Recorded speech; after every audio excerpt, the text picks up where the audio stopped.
intrahospitalarias. Y como mencionamos, tenemos que conocer con qué tipo de antibióticos tenemos que tratar a los pacientes cuando presentan infecciones con bacterias multidrogoresistentes. Teníamos la clasificación entre gram positivos, gram negativos y anaerobios, y qué antibióticos tenemos que utilizar, dependiendo obviamente también del tipo de infección que tiene el paciente. Entre los gram positivos tenemos el estafilococcus sensible a la methicilina, el que es resistente a la methicilina, los enterococos, los streptococcus. Y los anaerobios, nos acordamos que son los Clostridium, entre los gram positivos y entre los gram negativos, el Bacteroides fragilis. Mientras que los gram negativos tenemos entre cocos y bacilos, cocos, neisseria, moralcella, haemophilus, y los bacilos, pues todos los que son los bacilos gram negativos, las enterobacterias, como E. coli, Klebsiella, Proteus, Pseudomonas, la Stenotrophomonas, la Morganella, la Legionella. ¿Sí? Y mencionamos que el tratamiento tenía que ser por escalas. Nosotros siempre vamos a comenzar con beta-lactámicos. A veces, si es que unimos dos fármacos, hacemos una buena sinergia y el espectro pues va a aumentar. Entonces tenemos aquí, miren, la amoxicilina más clavulánico, como tiene un espectro muy alto, que sirve tanto para gram positivos como para gram negativos. Mientras que las penicilinas solas, miren cómo puede servir solo para algunos gram positivos y algunas anaerobias, como los Clostridium, que lo vimos en la anterior clase.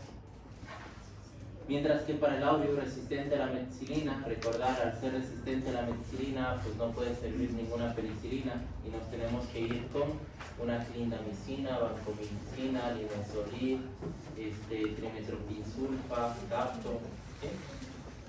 Dependiendo. Mientras que es un sensible a la methicilina, que es un audio normal, miren cómo se puede utilizar desde una amoxicilina más clavulánico hasta cefalosporinas, como cefuroxima, ceftriaxona, cefalexina. ¿Sí? Entonces es siempre por escala y dependiendo de la resistencia que tiene la bacteria. A lo mejor se acuerdan del Faecium, que era una bacteria súper resistente, que era resistente al banco incluso.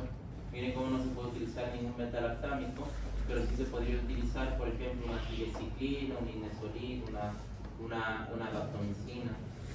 Mientras que los anaerobios, recordad que para anaerobios va muy bien el metronidazol, pero también pues, puede servir la vancomicina en el caso de los gram positivos, moxifloxacina para las de cuarta generación, como las quinolonas de cuarta, las cefalosporinas de cuarta, la tigecyclina. Y los gram negativos, pues aquí en este caso ya no podemos utilizar, miren, banco, linezolid, vancomicina, porque estos eran solo para gram positivos. Mientras que para gram negativos nosotros más vamos a utilizar cefalosporinas, cefalexina, cefuroxima, ceftriaxona, cefepime. Utilizamos también carbapenémicos, se pueden utilizar quinolonas de tercera, de cuarta, miren la moxifloxacina. ¿Sí? Y los carbapenémicos, que miren cómo les colocaba aquí al final, imipene, meropenem y ertapenem. Que tienen un muy alto espectro, miren que van para gram positivos, gram negativos, pero claro, al ser antibióticos de amplio espectro, la terapia en el paciente tiene que ser dirigida y frente a pacientes que están hospitalizados principalmente, porque ese es el PROA que lo mencionamos, es el programa de optimización de fármacos antimicrobianos que se tiene que utilizar para salvaguardar la integridad del paciente y que no desarrolle una insuficiencia renal aguda. Es lo que más desarrollan cuando están tratados con carbapenems. ¿Sí? Claro, ¿se acuerdan de este cuadrito? Que era la base del tratamiento. Ahora, todos estos antibióticos que ya lo hemos hablado en estos 2 meses, todos esos antibióticos de hecho ya son antibióticos ya viejos, ya son antiguos. Porque ahora ya se ha estado creando nuevos antibióticos. Y claro, esta publicación es de 2019 y estamos 23, incluso sigue siendo antiguo, ¿no? Los más nuevitos que hay, por ejemplo el Astronan avibactam, el Cefiderocol, la Ceftazidima avibactam, que es una que sí se comercializa mucho en nuestro país, que sí hay, que se utiliza mucho para infecciones intrahospitalarias, la Ceftazidima avibactam. Es una misma cefalosporina, pero combinada con el avibactam, que es un inhibidor de beta-lactamasa. Lo mismo tenemos acá, Astronan avibactam, ¿sí? Cefiderocol, Ceftaloxano tazobactam, fosfomicina intravenosa, que se la sigue utilizando, la misma fosfo, la misma colistin, que es la poliximida. Acá ya tenemos el meropenem, barbobactam, la plasmicina y la tigecyclina, que también ya la conocemos, ¿no? Pero sí que hay algunos fármacos como cefiderocol, plasmicina, que son antibióticos nuevos, y otros pues son cefalosporinas o carbapenémicos o monobactámicos que están combinados con un inhibidor de beta-lactamasas como el avibactam y el tazobactam. ¿Sí? De esa forma se utilizan estos nuevos antibióticos principalmente para bacterias que son productoras de carbapenemasas. Por ejemplo, ¿se acuerdan en la KPC? La Klebsiella pneumoniae, productora de carbapenemasas. Las NDM, las DOXA, las BIM, que pertenecían a las metalo-beta-lactamasas, un tipo de carbapenemasas, las Noadelli, las DOXA 48. La Pseudomonas, que puede ser resistente a los carbapenems, el Acinetobacter baumannii, que puede ser resistente a los carbapenems, y la Stenotrophomonas maltophilia, que también tiene una multiresistencia natural. Entonces es como un semáforo, ¿no? En verde son antibióticos que se los puede utilizar para estas bacterias, pero en rojo, pues las bacterias ya han generado incluso resistencia para los nuevos antibióticos. Pongamos el ejemplo a los más utilizados, que es la fosfomicina intravenosa. Miren, está todo de verde, perdón, todo de tomate o amarillo y de rojo, o sea, prácticamente es resistente. Lo mismo es la poliximida, miren, le ponen totalmente de amarillo, o sea, como que puede servir y como que no puede servir. A veces pasa mucho in vitro, o sea, en el laboratorio, que se reporta como intermedio o resistente, pero en casos suele servir cuando es in vivo, ¿no? O sea, cuando el paciente está hospitalizado y no hay que más darle, ahí le utilizan la colistin, y la colistin sí que le puede ayudar, ¿no? Mientras que los nuevos fármacos, miren, Astronan avibactam, pues puede servir para la mayoría de bacterias. Miren el cefiderocol, que sirve muchísimo, es un antibiótico comercializado principalmente en Estados Unidos. Incluso en Europa todavía está limitado la comercialización, peor en nuestro país. Es un antibiótico que todavía no está comercializado en nuestro país, es un antibiótico nuevo. Por eso es que miren que la mayoría de las bacterias están sensibles, ¿sí? Pero el que más se utiliza, como les digo, es la ceftazidima avibactam, que sí puede servir para una KPC, que sí puede servir para una Klebsiella productora de OXA, pero miren cómo incluso ya se ha hecho resistente hacia algunas bacterias, ¿sí? Entonces son nuevos antibióticos que se los está utilizando, ¿sí?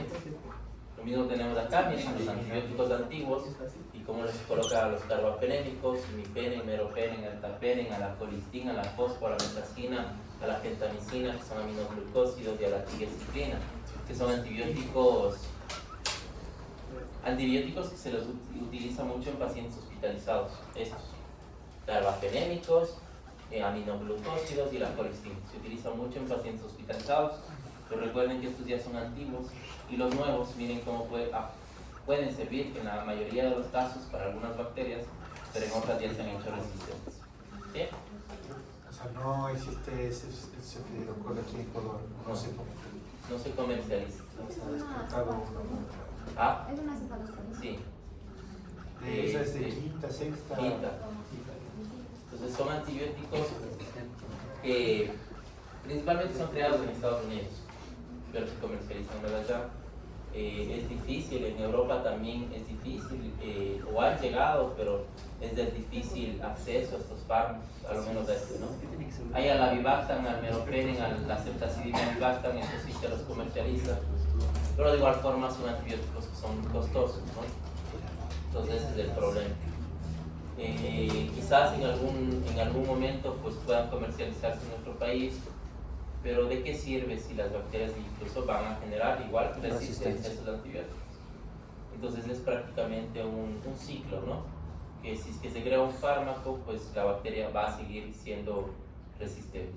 Entonces por eso es importante el PROA que les menciono, el programa de optimización de fármacos. Porque si nosotros tenemos un paciente que está hospitalizado, se le puede tratar, por ejemplo, si es una bacteria productora de BLEC con una amoxicilina musclabulánica, que le puede servir. De esa forma no se genera más resistencia, de esa forma se genera efectos adversos en el paciente. ¿Sí? Eso es PROA. Y eso es gracias a un comité de infecciones que tiene que trabajar en el hospital y que tienen que tomar la decisión de qué antibiótico colocar al paciente. Porque, ¿qué es lo que se hace normalmente en otros hospitales? Es que hay cambio de turno, ¿no? Y viene un especialista y a él no le gustó que le puso el anterior especialista y le cambia, porque él quiere. Entonces él no piensa en el paciente, él piensa en sus conocimientos. Pero supongamos que el anterior médico le trató bien, porque estaba optimizando los fármacos, pero al otro no le interesa y cambia. Entonces no hay una buena comunicación principalmente, y de eso se trata el comité de infecciones. De que todos trabajen de manera estandarizada para salvaguardar la integridad del paciente y para impedir que se generen más resistencias. ¿Y existe esa guía aquí en el MSP? No, mucho más hace el IES. El IES, pero igual están comenzando recién. El IES Sur sí tiene bien establecido. El Metropolitano de Quito también tiene bien establecido el control de infecciones. Pero claro, porque son hospitales grandes, ¿no? Pero el Ministerio de Salud Pública no. Ellos todavía están comenzando a hacer, pero es difícil porque primero se necesita el trabajo interdisciplinar y se necesita una autoridad o alguien que sea el administrativo que haga cumplir esta normativa. Pero como el Ministerio de Salud Pública es así, ¿no? Y todos trabajan a su conveniencia, ese es el problema. ¿Sí?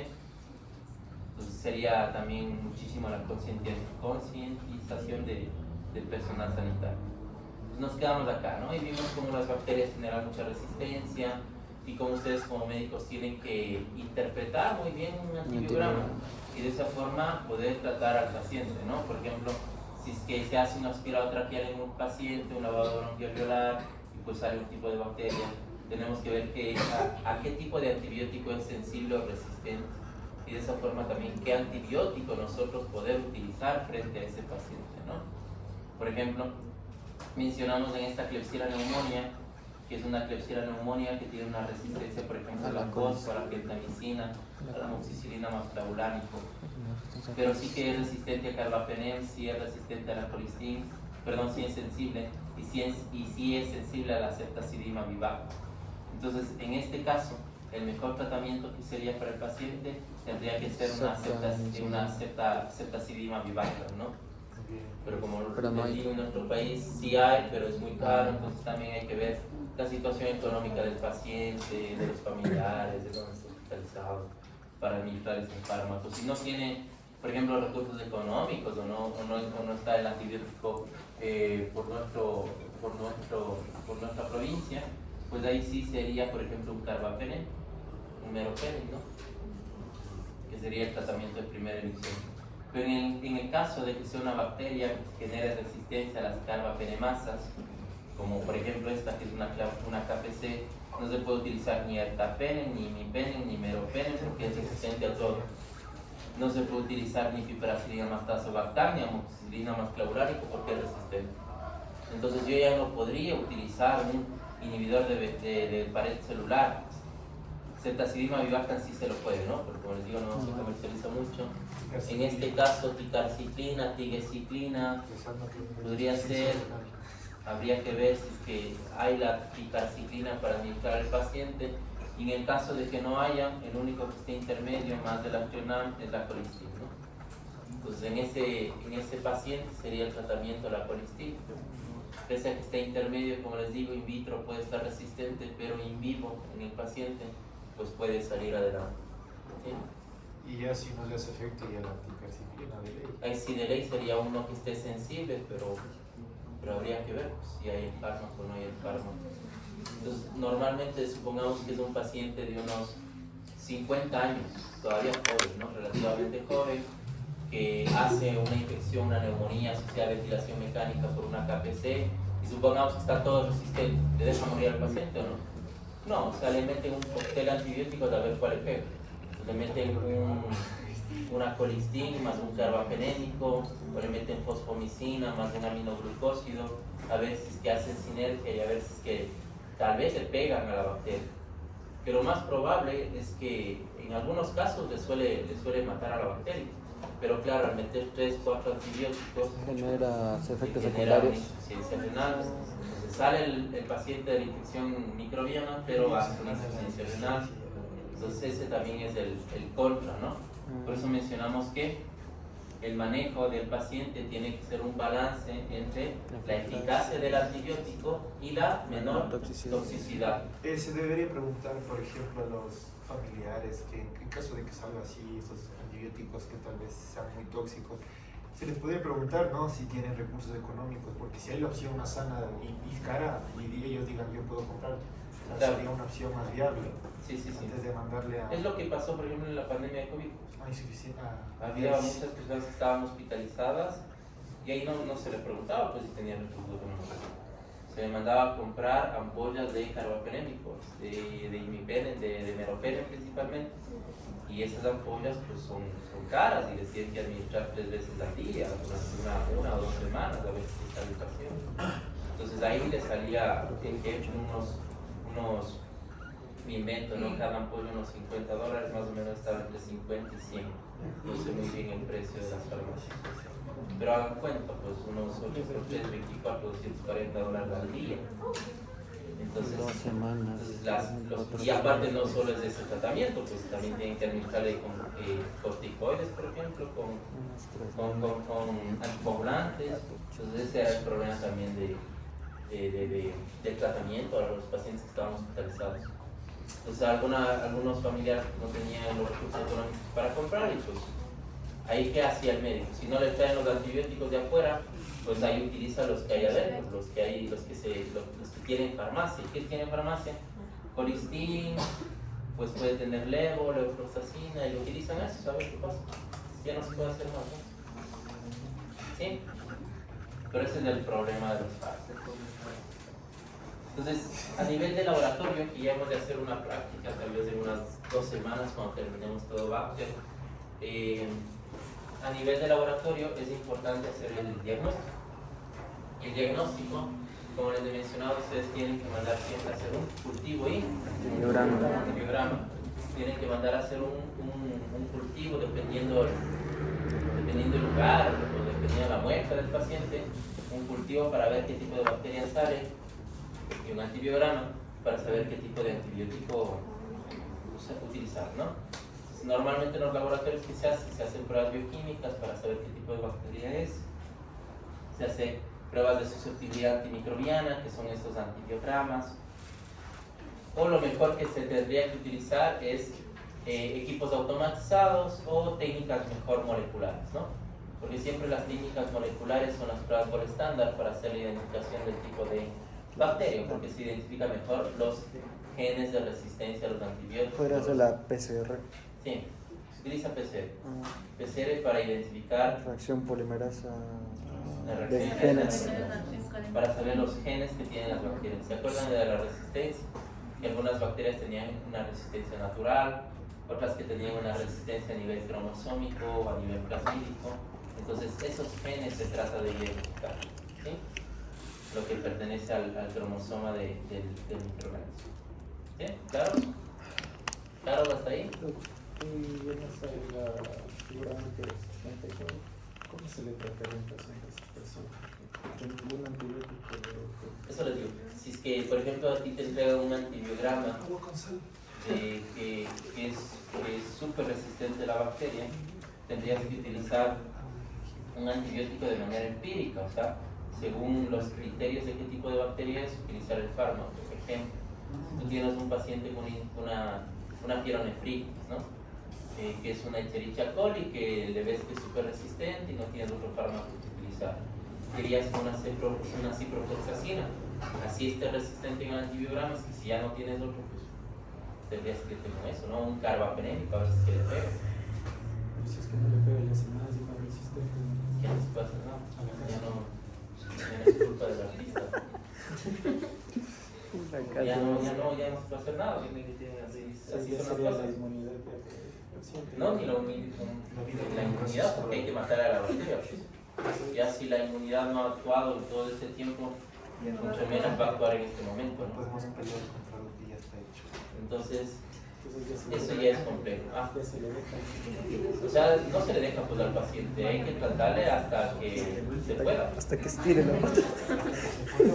Hay que meterle un montón de antibióticos a ver si es que le pega. Si ya no le pega, Ya mejor son cuidados ya paliativos para que ya Y viva después, tranquilo los últimos días. y después de esos tratamientos no queda con efectos nefrotóxicos o hepatotóxicos. Claro, por eso los pacientes después No, de es que unidad de no, cuidados son intensivos tienen efectos que pasar secundarios. todavía días hospitalizados para que recompongan. Por ejemplo, si hicieron insuficiencia renal o insuficiencia hepática, tienen que todavía estar hospitalizados hasta que sus, por ejemplo, sus enzimas o sus transformadas estén adecuadamente, ¿no? Si no, sería complejo. Esto es a nivel de laboratorio, esto ya lo hemos de explicar en una práctica, no me meto mucho en esto, son pruebas bioquímicas para saber la identificación de las bacterias, si no les interesa mucho a ustedes. Pero esto es lo que hemos de ver, son tubos de ensayo que tienen agares, que las bacterias van cambiando ese color del agar, son métodos cromogénicos, y ahí sabemos pues si la bacteria es fermento, un tipo de azúcar o no, y de esa forma lo podemos identificar, ¿no? Y ya lo hemos visto. La pseudomonas, por ejemplo, genera esos pigmentos rojizos por sus pigmentos naturales que tiene. Lo mismo la serratia, ¿sí?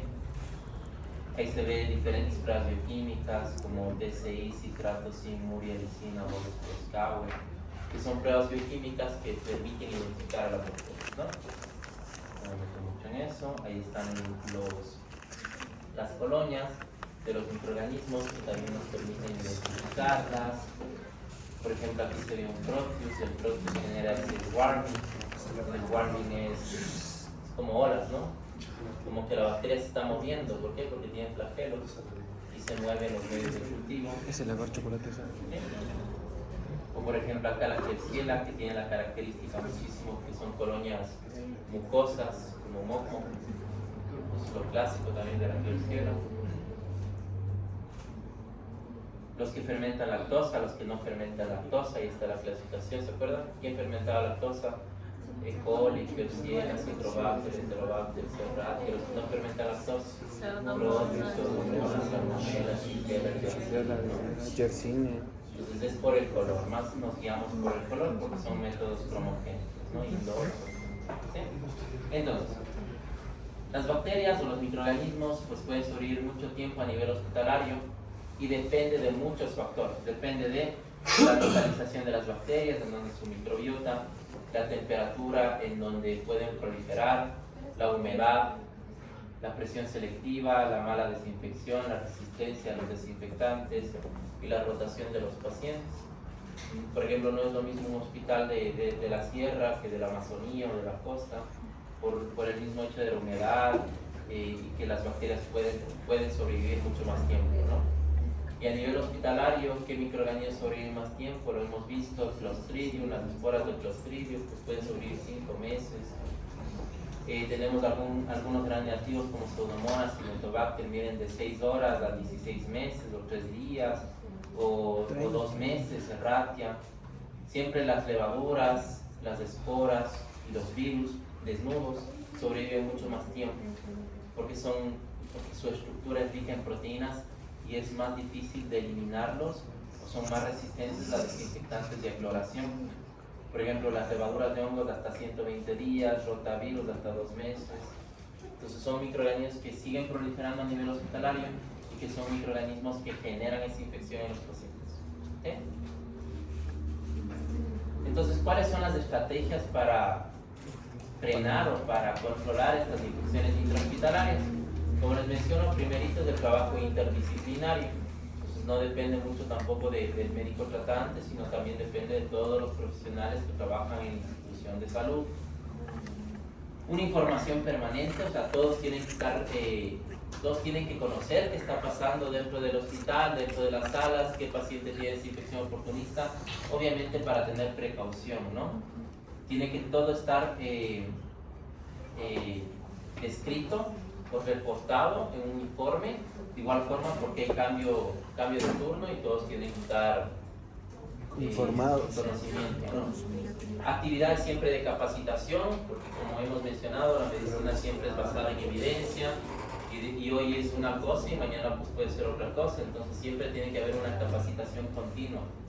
El manejo entre redes, entre otros centros de atención, por ejemplo, mucho lo que se hace a nivel hospitalario, si no se sabe qué tipo de microorganismo del que prolifera, se manda ese microorganismo al INSPI para que el INSPI haga la identificación, porque normalmente un hospital pues, no tiene una PCR para hacer la identificación, pero el Instituto de Investigación de Salud Pública, que es el INSPI, ellos sí lo tienen, y él es el instituto de investigación de todo nuestro país.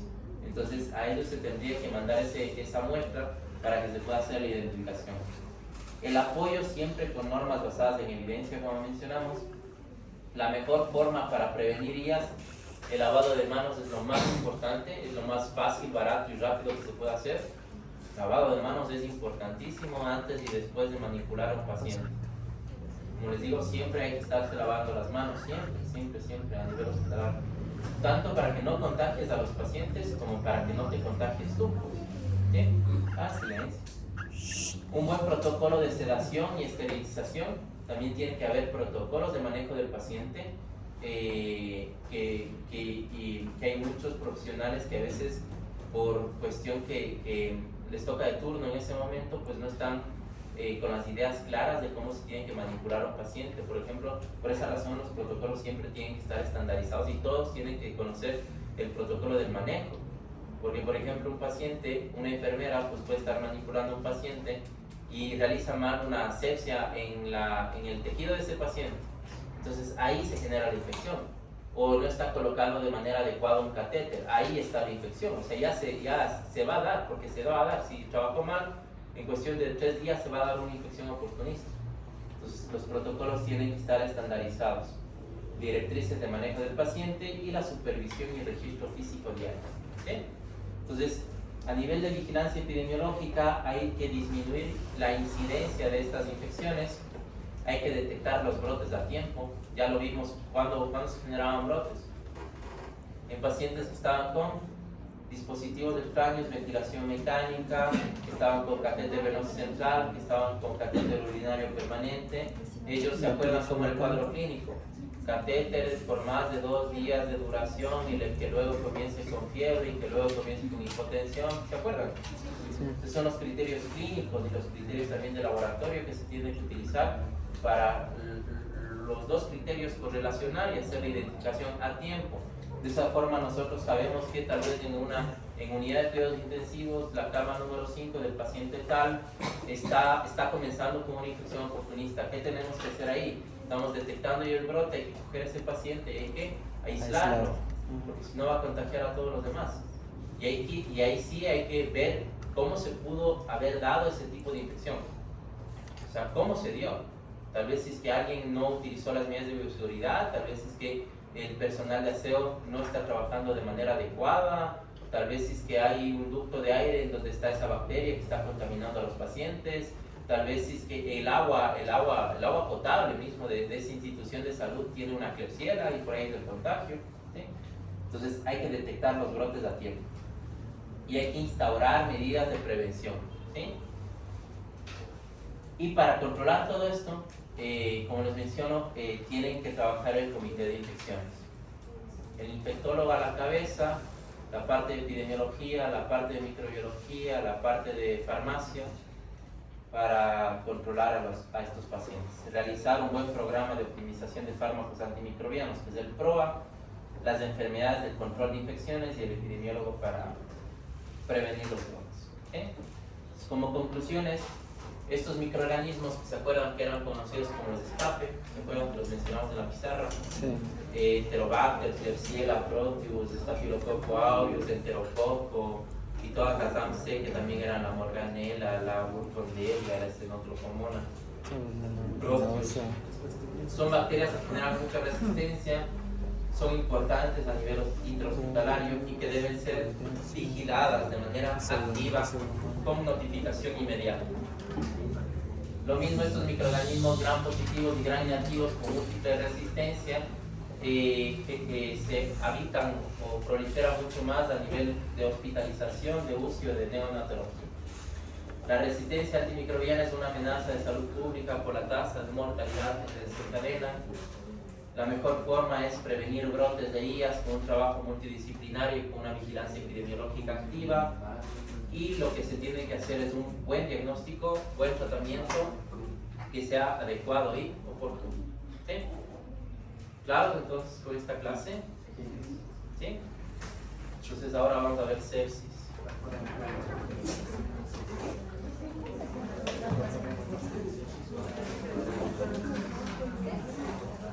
¿Quién marcador es? No sé, Alejandro. Un marcador negro. No vino el Alejandro. No vi nada.